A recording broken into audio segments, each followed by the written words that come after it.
Thermo X, our newest, most powerful fat burner ever. Absolutely free. Text TRIDE to 321321. That's Pride to 321321. For the first time in 2 months, retail sales are on the rise. The Commerce Department reported today that spending on cars, food, and gas increased 0.4% last month, but that gain was less than expected because gas prices had dropped slightly.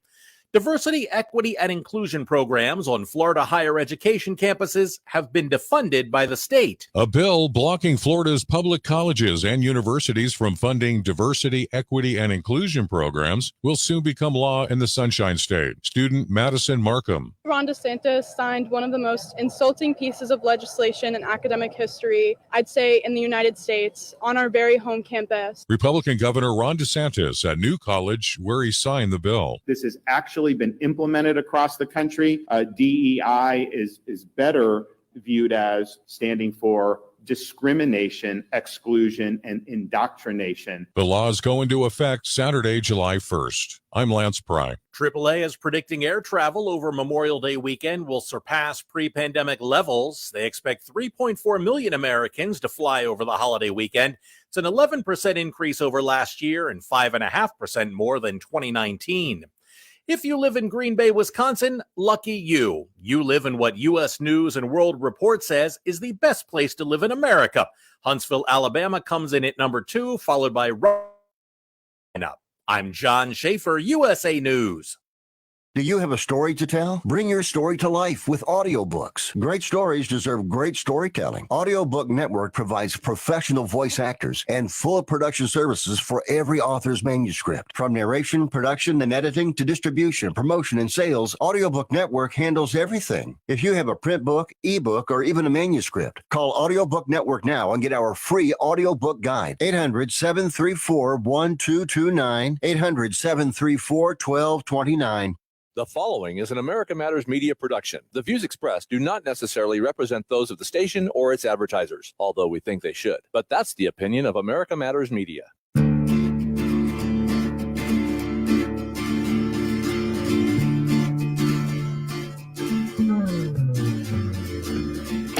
Now she's gone like a riddle in a song, all the way to MIA, where she thinks that she belongs. Poof. Now she's gone like a riddle in a song, all the way to MIA, where she thinks that she belongs.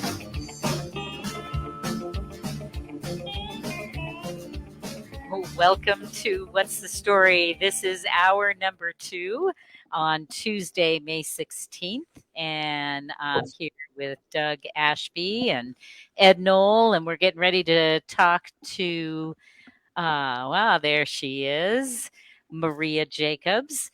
And I saw you had a little snack there, Maria. I have a little cup of coffee here, my tea.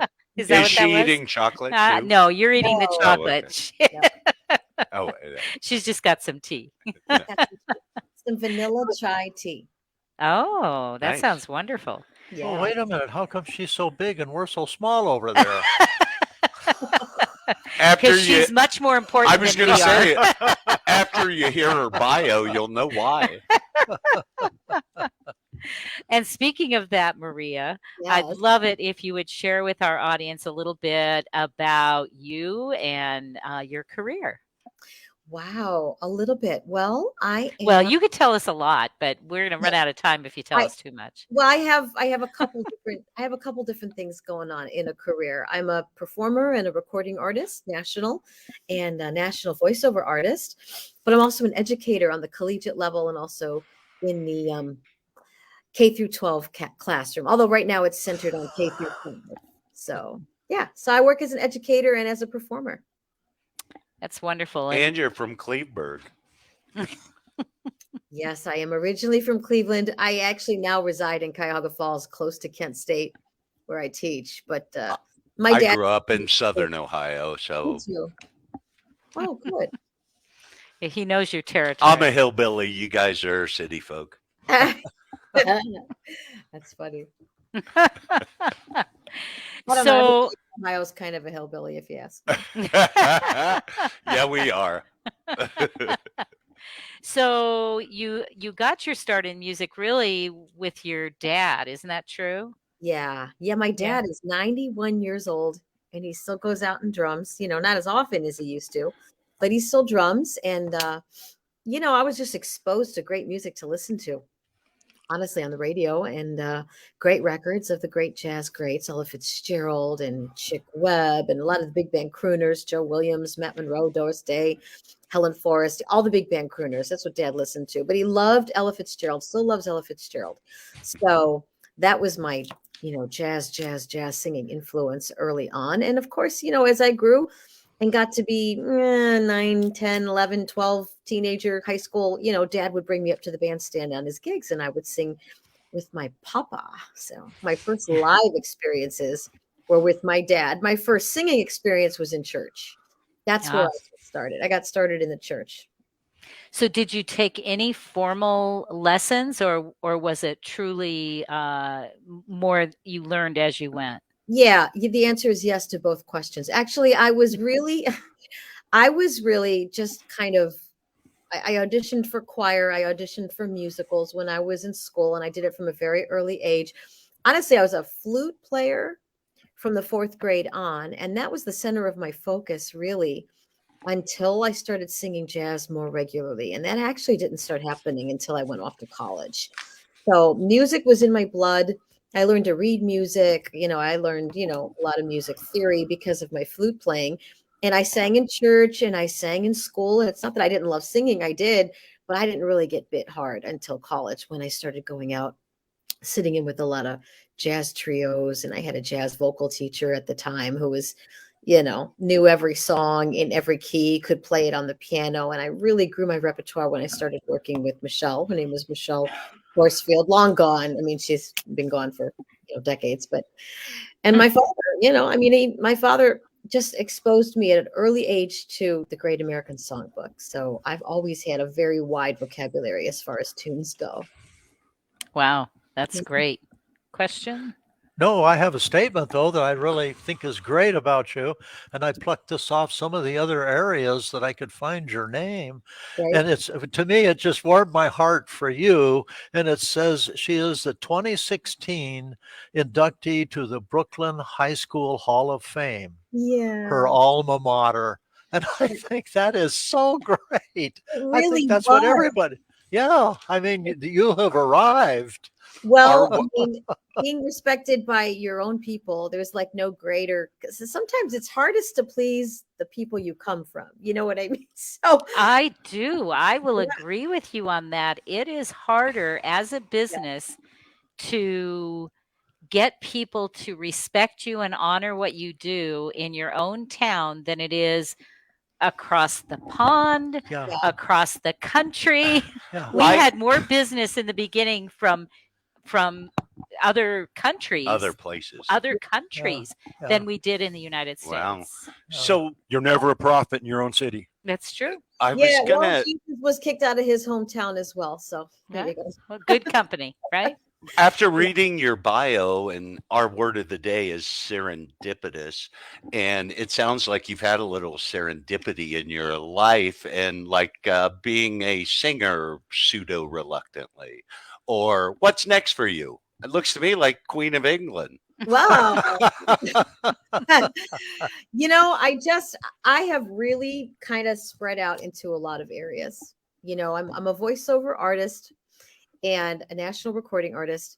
I would love to have a wider audience, but my material and my catalog is very expanded. It's out there on all digital music platforms, and I've become an author now. I've been published in some different magazine platforms online, but my book has not been published yet. Cue Janet Hermson, possibly. So I am a Christian author. I talk about some sensitive stuff. I know we're probably going to get to that later in the interview, but I'm really spread out in a lot of different areas. So my goal is really just to keep working and maybe see something blossom to the point where, people actually know who I am. Awesome. Well, I think that a lot of people know who you are, and we're very glad that you decided to join us today, and look forward to the rest of this interview today. Thank you. And right now, we're going to take a short break, and then we'll be back with more from Maria Jacobs, an awesome jazz vocalist.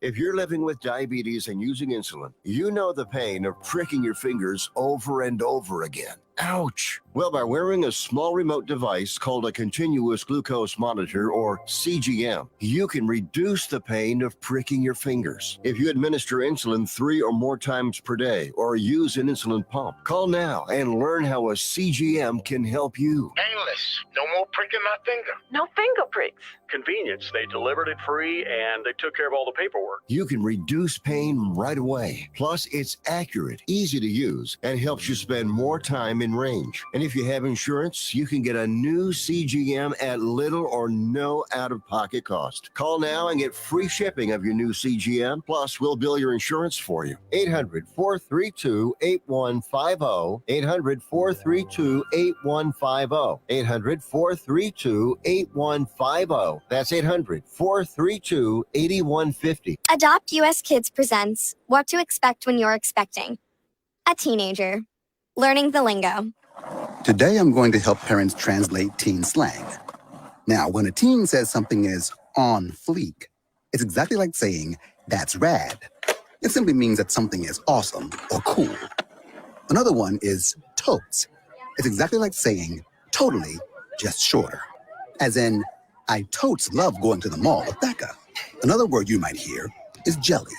Jelly is a shorter, better way to say jealous.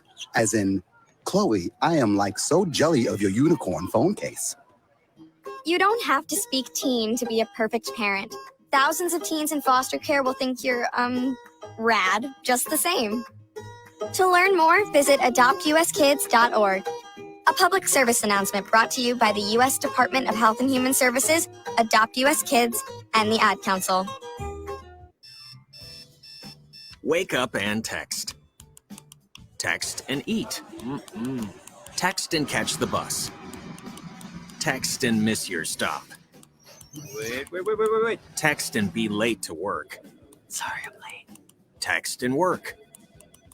Text and pretend to work. Text and act surprised when someone calls you out for not working. Who, me? Text and meet up with a friend you haven't seen in forever. Hi. Oh, hey. Text and complain that they're on their phone the whole time. Text and listen to them complain that you're on your phone the whole time. Text and whatever. But when you get behind the wheel, give your phone to a passenger. Put it in the glove box. Just don't text and drive. Visit StopTextsStopWrecks.org. A public service announcement brought to you by the National Highway Traffic Safety Administration and the Ad Council.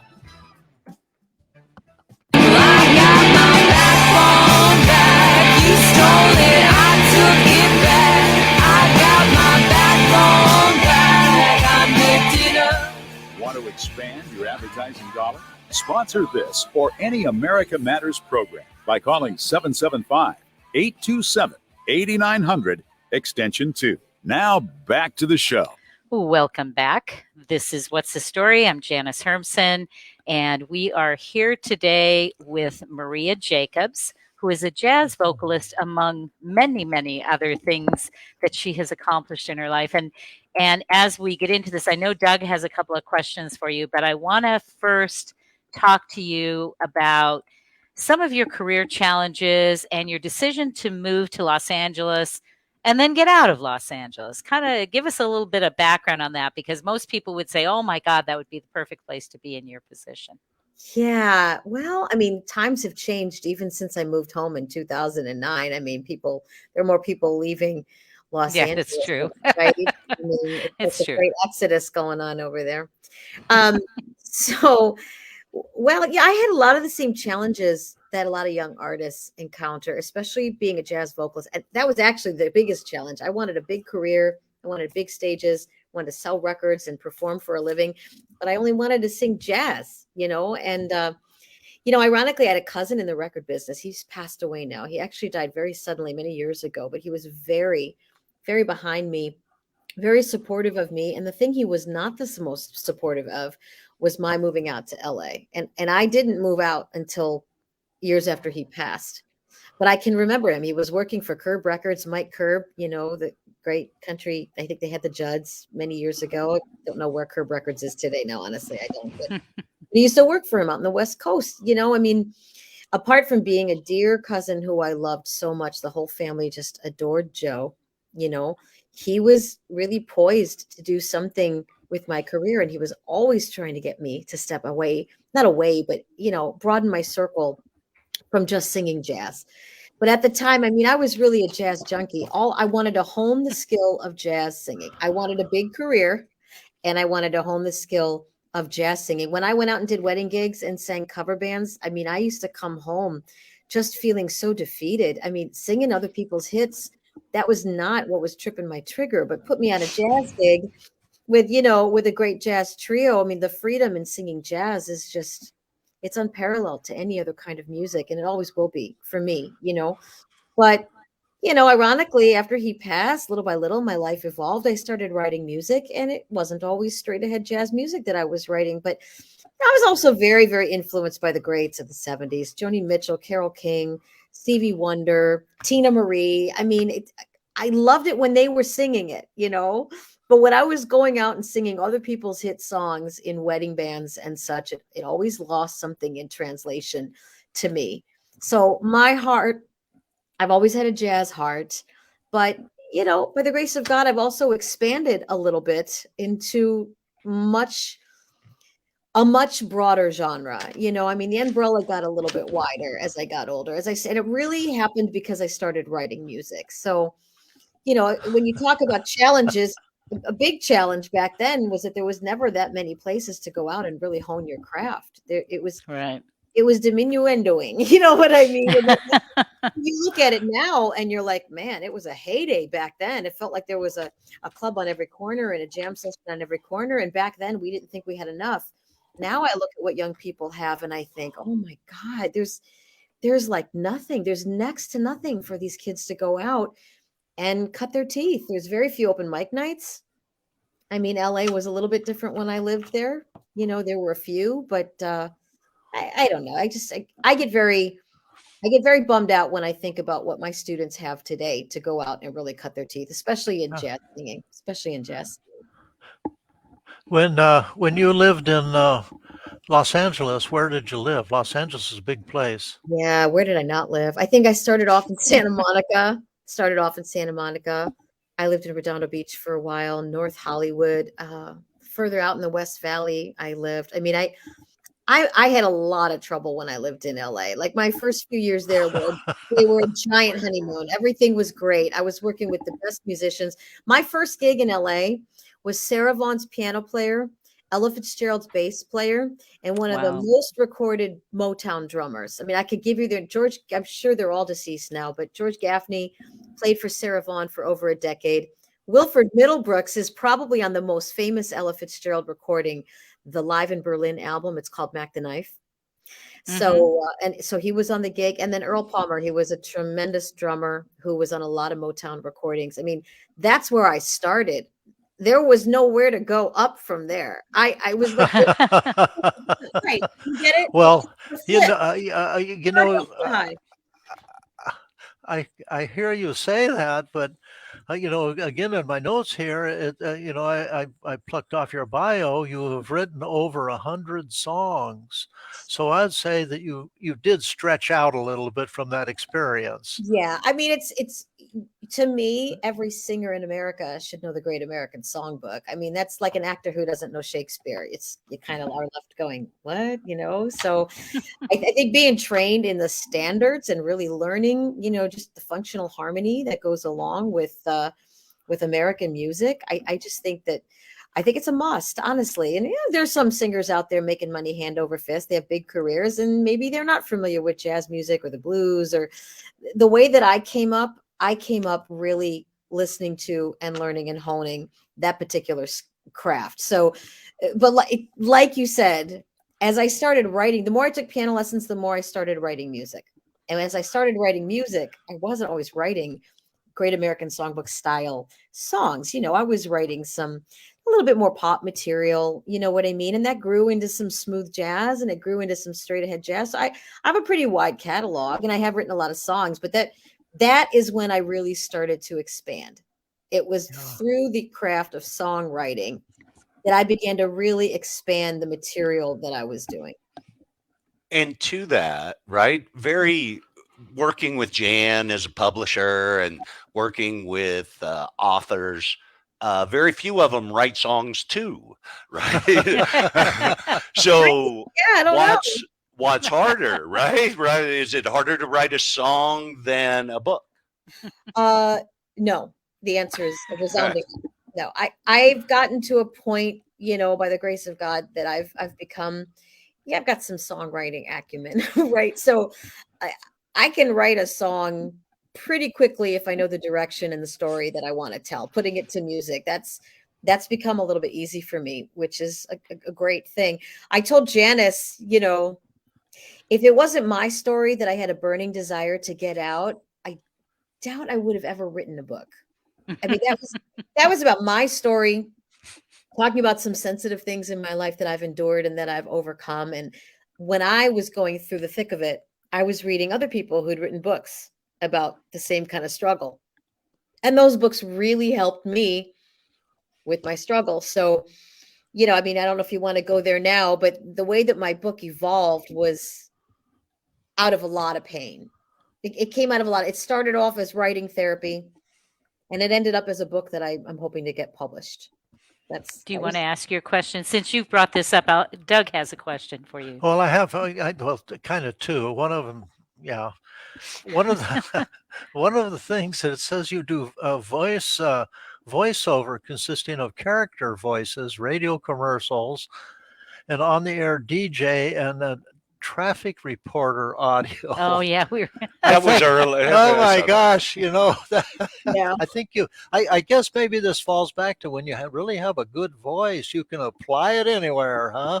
I mean, I don't know. I mean, I just voiceovers kind of evolved out of working in radio. When I got a journalism degree, and I know, Janice, one of the questions you wanted to know was where my degrees fit in the trajectory of my career. They bookend. They kind of bookend my career. So I started off, I was a music ed major at Ohio State. I had a flute scholarship. And through a series of events, I decided, do I really want to be trapped in a classroom all day long? No, I don't. So I switched to broadcast journalism, and I started doing TV news, and I started doing radio and all of that. And then I got a job as a traffic reporter. And that was like heyday for me. That was like back in the early 90s when the Tribe, when it was the Tribe. I was going to say WKRP in Cincinnati. No, yeah. Well, I mean, it was like a heyday being on the radio, going out and singing, and the disc jockeys were playing my national anthems when I performed the national anthem, and they were talking about I was like a little bit of a local celebrity. It was great. So that was my first degree. I graduated in 1991. And that was the degree in journalism. And then I worked in sales. I worked in radio, worked in sales, made a record, moved out to Los Angeles, and lived a whole 12 years in Los Angeles. And when I came home in 2009, I was lucky enough to get a part-time teaching job, teaching music at a Catholic school in Hawthorne in a predominantly urban Hispanic population, K-8 environment. And I loved it. Now, ironically, I'm thinking, you know what? I would love to be in the classroom. This is really cool because I was in the classroom and I got to experience it firsthand. So I came home in 2009 and I went back to Kent State University. I went back to school there and I got a music ed degree. And ironically, when I left LA and came back home to Cleveland to become a teacher, my performing and recording career, it just began to elevate a little. It's been a very slow trajectory, but it's been a very upward trajectory. So God's got a great sense of humor, Why not tell him just to be we do know. Yeah. I went out there just to be a performer, and I ended up becoming a teacher, and then I kind of honed that skill. And then as I became a teacher, now things are beginning to evolve with my writing career and my performing career, my recording career. So, yeah. Yeah, it kind of sounds like you've spent 20 or 25 years to become an overnight success, right? Yeah, as the saying goes. As the saying goes. Yeah. Yep. We're going to have to take a break, but tell folks where they can find your music. So you can find me on every digital music platform, every streaming platform, Apple Music, Spotify, Pandora. I mean, everywhere there's streaming music, you will find my music. And you can also go to mariajacobs.com. You can learn more about my book. You can find links to get to Apple Music and listen to and buy all my records. So, yeah. So go there. So go there. All right. We'll be right back, and we'll have more with Maria Jacobs, and we'll talk a little bit about her book as well.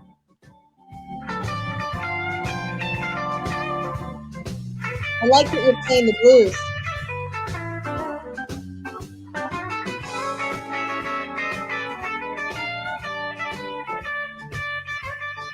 Barbecue, the Butcher's Kitchen, would like to thank every customer for your loyalty and continued support through these challenging times. Call for takeout and delivery of rib tips, brisket, ahi, tuna, roasted veggies, and much more. Barbecue's open from 11 to 7, Monday through Saturday, and delivers hot food safe and healthy. Call 499-5855 for details. 499-5855 Barbecue, as featured on diners, drive-ins, and dives. Get real.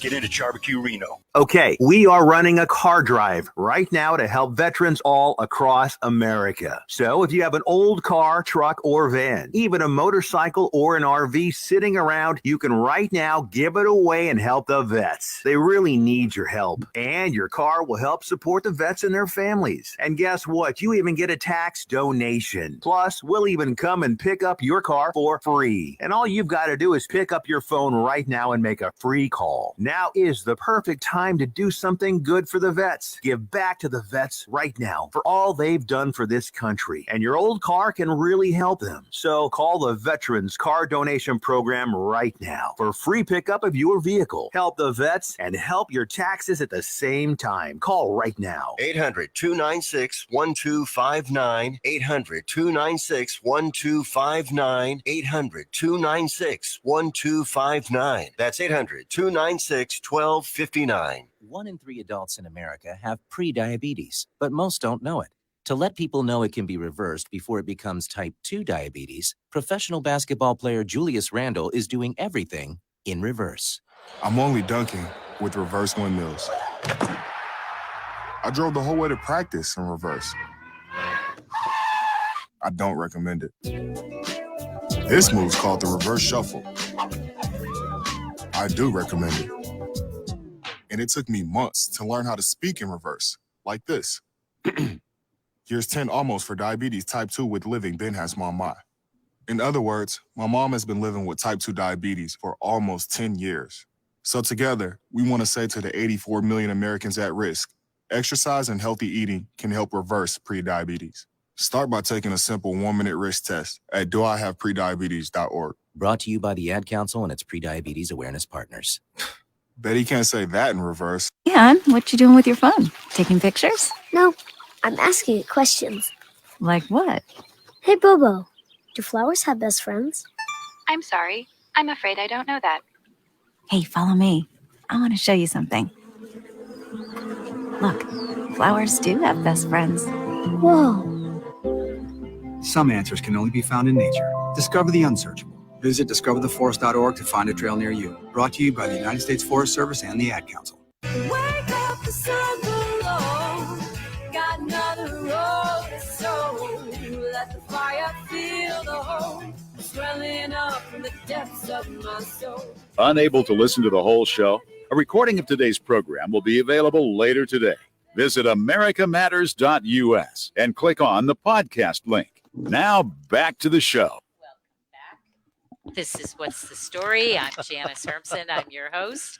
And here with Ed Knoll from Omega Mortgage, Doug Ashby, author of Heroes and Giants, and a wonderful Maria Jacobs, who has joined us from some unknown place in Ohio, I believe. My home, sweet home. Nice. There you go. And has been talking about her career as a vocalist, as an educator, and a journalist. I mean, you have done a lot of things, Maria.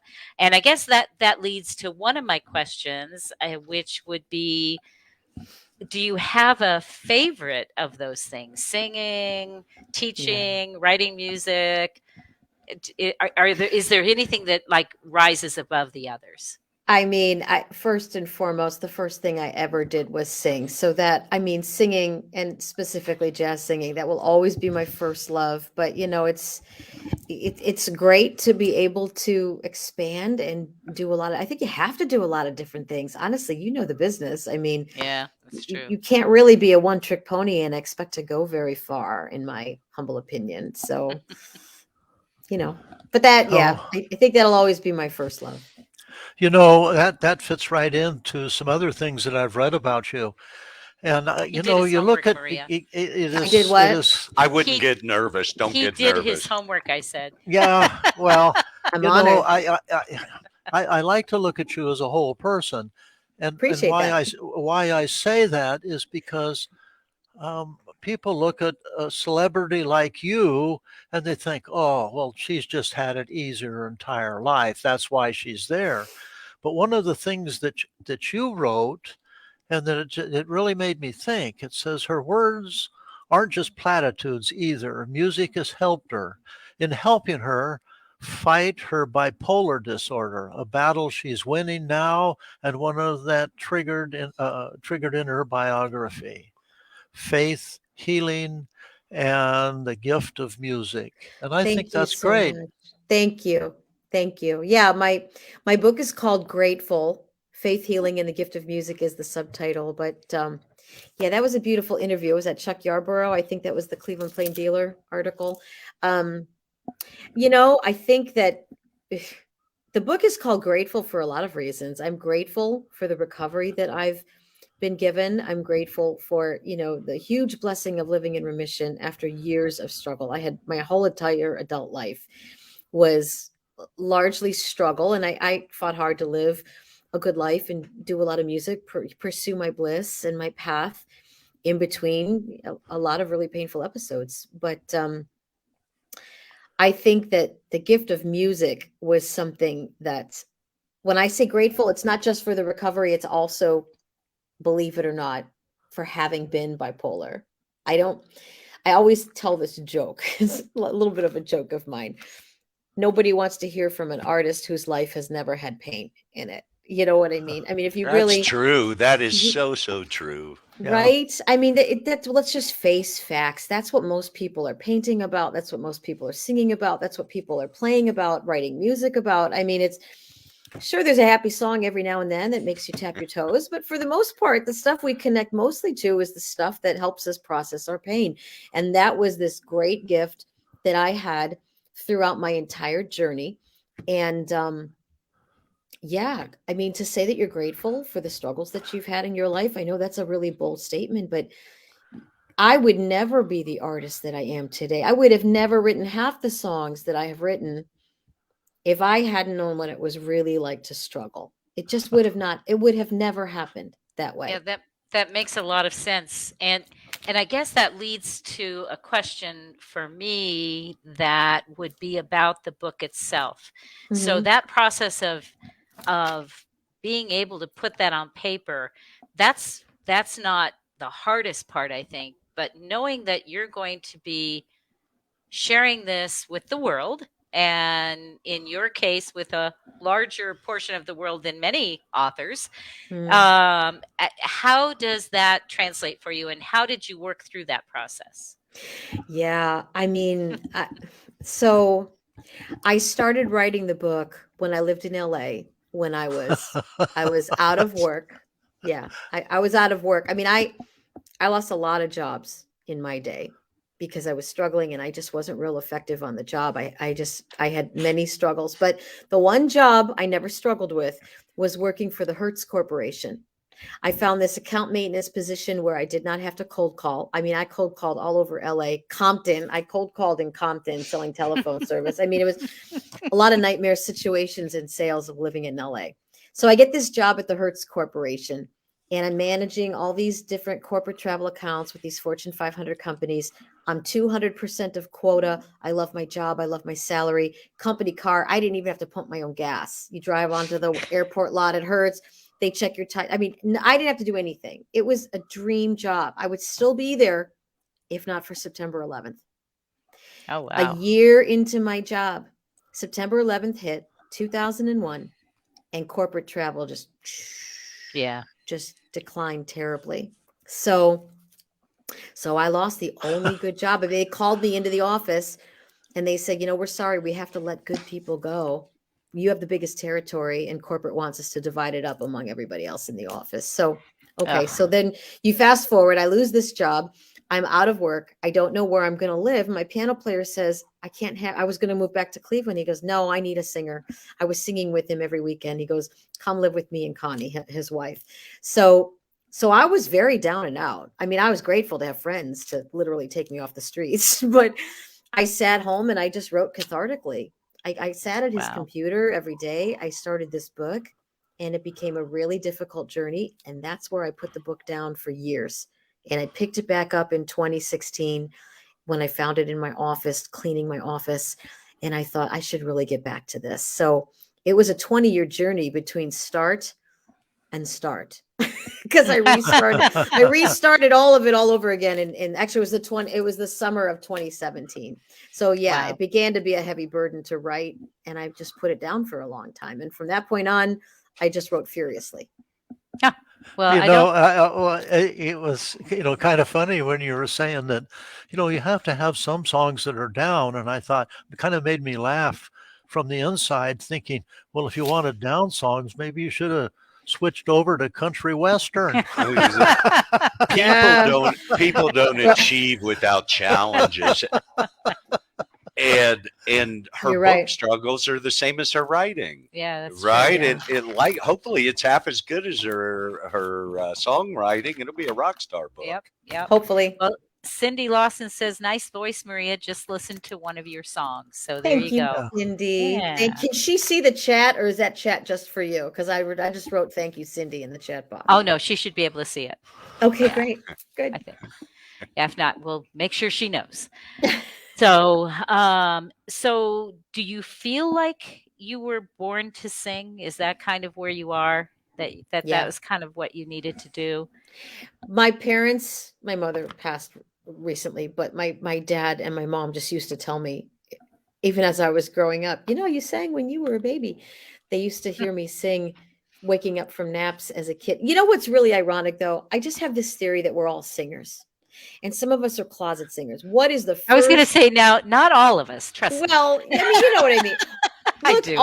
all singers use our voice box. I mean, music and vibrations in your body, they come from the sounds that you make with your larynx. You sing, you cry, you talk.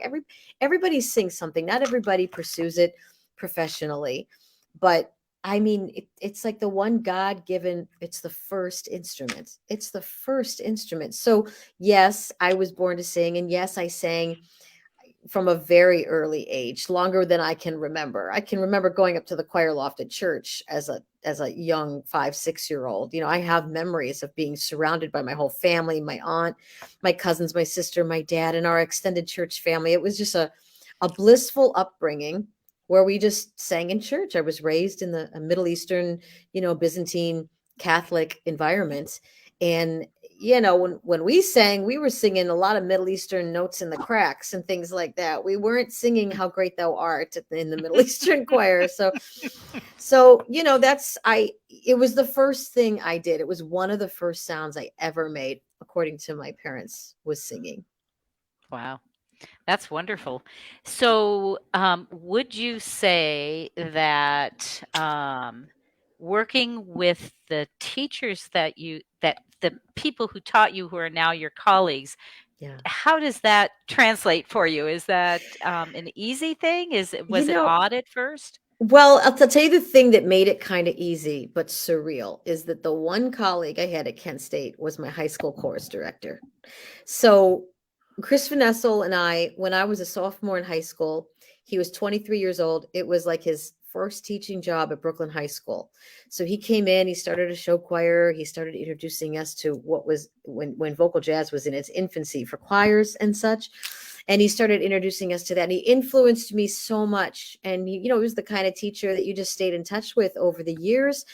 And when I moved back from LA and I went to Kent State, he had been in high school choir for a couple of decades. And he retired from that high school, and he went and he finished his PhD while he was there.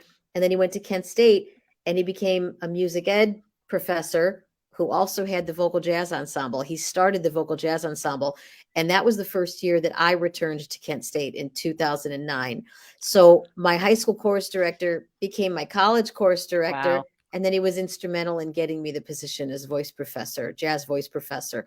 So he was my high school, then he was my college, and then he became my colleague. So that he was a great buffer transition for everybody. Yeah, it was quite tremendous, actually. It was a great story to tell. That is a great story. 30 years of mentoring and friendship. That's awesome. That's really awesome. All right. Well, we need to take another break here. Then we're going to come back with our book blitz, and Maria's going to hang with us and maybe share. She's got a book. Absolutely. All right. We will be right back after these words. Not scalding in my face. Let the worry incinerate. Businesses, writers, check this out. Go to lrpnv.com to get your printing, publishing, and professional services today. Need a virtual office? A place to receive and forward your mail with professional address and suite number for your business? Someone to answer your telephones? Want to rent a conference room for only $15 an hour? What about that book you've been wanting to have printed? LRP Printing and Business Center can do it for you. And they have a professional assistant on site daily, Monday through Friday. Just call 775-356-1004. Need copies, business cards, invoices, books, booklets, or graphic design to help brand you or your business? Just call 775-356-1004 or go to lrpnv.com. With a great selection of new and used books, you can get your printing done and a book to entertain you in your time off. And don't forget, you could have your business sponsoring the Book Hound radio show, just like Andrew Martoni, author of Little Man in the Map, does every week. Just go to lrpnv.com. That's lrpnv.com or call 775-356-1004. They'll provide solutions for your business and writing projects. You hear it all the time. Buy local, think local, eat local, choose local, grow local. But who the heck really is local? You can shop with locals at the Nevada Marketplace in the Reno Town Mall and search for locals at buynevadafirst.com. We're all local all the time. Well, Jason, I've got to tell you, you're pretty much everything this company is looking for in an entry-level candidate. Great. Your resume isn't quite what we're used to, but you've got a fantastic work ethic. Thank you. And I'm impressed by how you carry yourself. So, should we talk about the job? What? The job? Oh, sorry. Yeah, I have no way of recruiting or even meeting you. This interview didn't happen. It may sound ridiculous, and that's because it kind of is. There's a huge pool of talent your company is missing out on. Meet the grads of life. Who are they? Talent worth knowing about. Young adults of unique determination and experience. An ideal fit for your company in an entry-level position, internship, or even mentorship. They might not have every qualification you typically look for, but they're exactly who your company needs. Man, we really could have used him. Don't miss out on a resource many innovative companies have already discovered. Go to gradsoflife.org to learn how to find, cultivate, and train this great pool of untapped talent. Brought to you by the Ad Council and gradsoflife.org. Meet Ed, movie buff, animal lover, safe driver. 5 years of driving an ambulance teaches you a thing or two. If people knew what I know, lives could be saved. When I see a car trying to rush past a turning bus, I get concerned.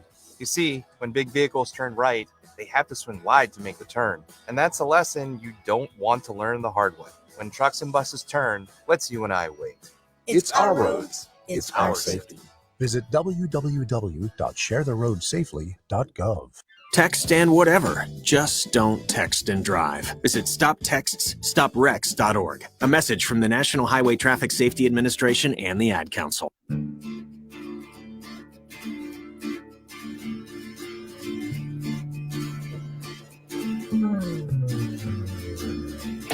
Now she's gone like a... Are you shy and don't want to talk on the air? Text us your questions or comments to 775-237-2266. Now back to the show. Welcome back. This is What's the Story? I'm Janice Hermson, and this is our fourth segment of our second hour when we do our Book Blitz. And Maria Jacobs, very kindly decided to stay with us for our segment. She obviously hasn't listened to this segment before. She would have Can't tear myself away. You would have been Can't out tear of myself away. Yeah. Well, this is fun. We like to choose books either that we've read, that we know somebody else might enjoy, or one that we might like to read and recommend it to our audience. So Doug is the one who is the worst at being a blitzer, but we're going to let him go first anyway. Okay. This always makes me so nervous. Pressure's on. I know Pressure's it on, is. buddy. You got it. Well, we over the months with all of the things that we've talked about, what I try to do is bounce off of the first section of things we said and get a book review or a book that kind of either accents it or says something about it. Well, I thought this one was very, very apropos, and it's called Throw Them All Out. Huh.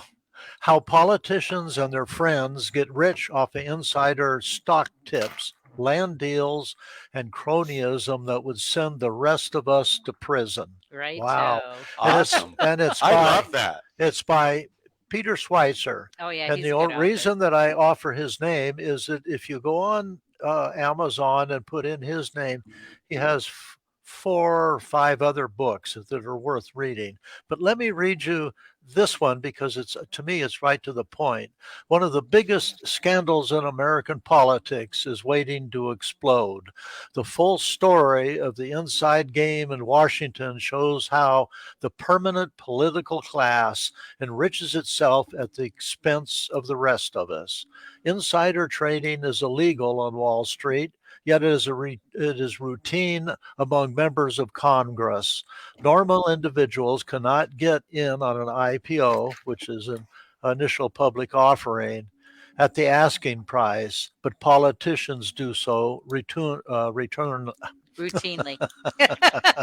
There you go. Routinely. Is that word the of the day? Word of the day. The Obama administration has been able to funnel hundreds of millions of dollars to its supporters, ensuring yet more campaign donations. The entire class of investors now makes all of its profits based on influence and access to Washington.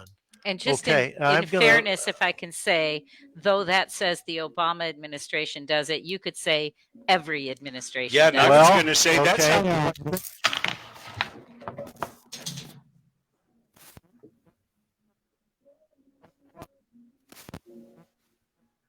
November of 2011. Oh, okay. So he was in. So if you look up Peter Schweitzer, he lambastes every administration That's since right. then. That's good. And it's the truth. And off air, the three of us talk all the time. We don't want to just bring problems forward. What we want to say is, how do you solve it?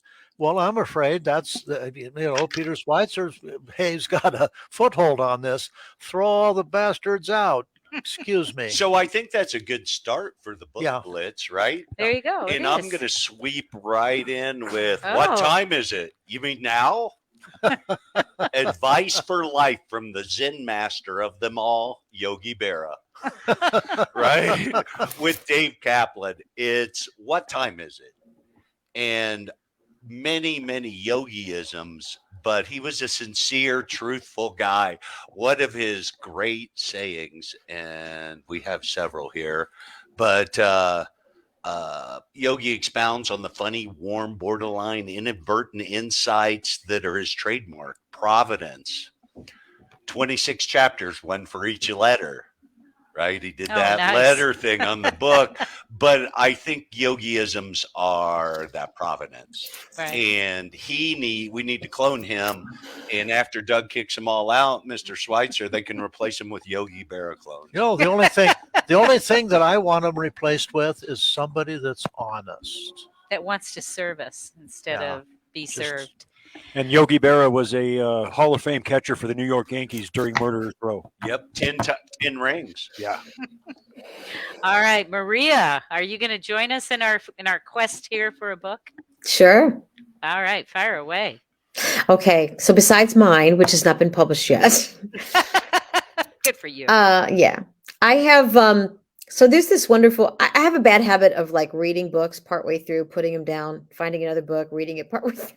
I have a really hard time finishing one book before I go on to the next. So with that, I've been rereading a couple of books, and one of them is a book called Effortless Mastery, and it was written by a tremendous musician, a brilliant piano player.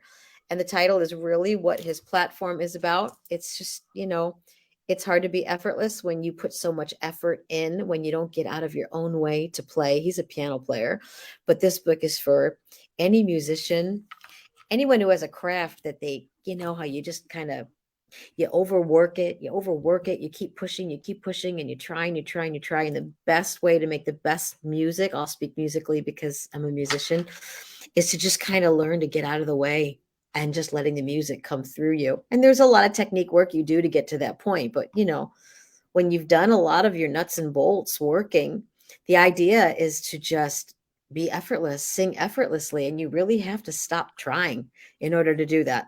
And the way that he writes the book is just, it's brilliant. It's life-changing. And because he is a monster musician. And to hear him say, you just got to kind of get all that effort out of the way and let the music just come through you. Sounds easy enough, but it's, one of those 20 years of practice, overnight success kind of ideologies. So the book is brilliant. It's called Effortless Mastery. It's by Kenny Werner. And I think that, and I actually, Basil and I interviewed him a while back. That's a little over a year ago. Yeah. Yes, yeah, I he's a great oh my guy. God, how ironic. How ironic. Yeah, it is. Yeah. I almost picked up his book because we were interviewing you. I was going to bring his book in, and I said, no, not this time. I But yeah. completely forgot about that. Yeah, I Yes, met Kenny yeah. a couple times. I met him a couple of times. Met him in New York, heard him play at a small club in New York, and then I heard him in a slightly larger club in Irvine in California when I was still living in Los Angeles. Really cool guy. Very cool. Well, and I think just a that brilliant musician. concept of kind of that effortless type of thing applies to just about everything. It's when you start to let go and allow things to happen that the right things seem to happen, right? Subconscious. Yeah, it's it's like just really when the stuff interesting. goes from conscious to subconscious. It's it true. can happen. Providence. Serendipitously. Serendipitously. There you go. Well, Yeah. my book is a little different than what I normally choose. This is a true crime. It's called One Deadly Night, and it's by John Glatt. He is a best-selling author of Depraved and Blind Passion. Older book, but it's about a state trooper that was accused of a triple homicide and his search for justice. And he was like the perfect family man and, that typical story, but got accused of and convicted of murdering his whole family. Wow. So it's called. So it's a Murdoch story. Yeah, it's called One Deadly Night. I won't tell you how it ends, but very interesting and just the process of what somebody goes through and then the outcomes are just phenomenal. So I just thought it was interesting. I'm a nonfiction reader primarily, and true crime is one of those things that just I don't know. I'm kind of a fatalist a little bit, I guess. I don't know, I enjoy true crime. I watch Snapped on TV and all those types of things. So anyway, that's everybody to their own, right? To each their own. That's right. And Maria, I want you to once more tell everybody where they can get your music. And then eventually we're going to have you back on when you decide you're going to publish your book. But for now, on. tell us about your music. So you can get everything through mariajacobs.com, JACOBS, mariajacobs.com. There's actually an author tab on that book with a link where you could click the link and it'll take you out to another site where my blogs are, where podcasts are accessible. And all of my music is there. There's an educator tab, there's an author tab, and then there's a listen and buy page. You can find everything through mariajacobs.com. But if you're just wanting to, stream a song of mine, you can go to any digital music platform. I'm on all of them. Apple Music and Spotify and Pandora, iHeartRadio. I mean, I have a wonderful distributor. So check all the boxes. You'll find me in all of them. And I highly recommend you go and check that out. She has a beautiful voice, and she is just so gracious to have come on What's the Story today to share her story. So we appreciate you, Maria. Thank you so much. Thank you. Thank you so much, Doug and Ed. I really appreciate your time, your platform. It's great to have someone with energy and talent. Yes. Aw, And it's thank fun you. for us. Thank you for being here. All right. Thank you. This is What's the Story. Join us every week from 3 to 5 Pacific time. And we have great guests just like Maria Jacobs every week. Well, not every week, but maybe every other. It depends on how we feel.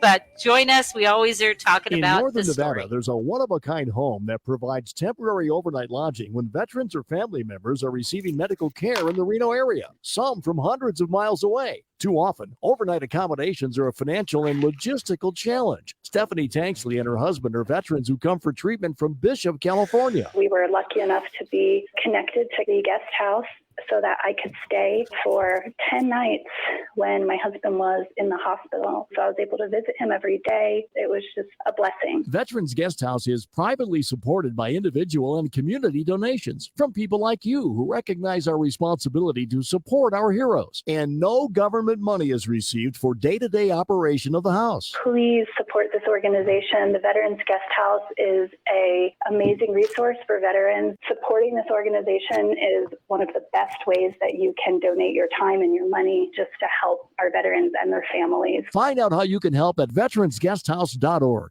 I'm Andrew Saul, Commissioner of Social Security. I'm here to warn you about telephone scammers pretending to be government employees.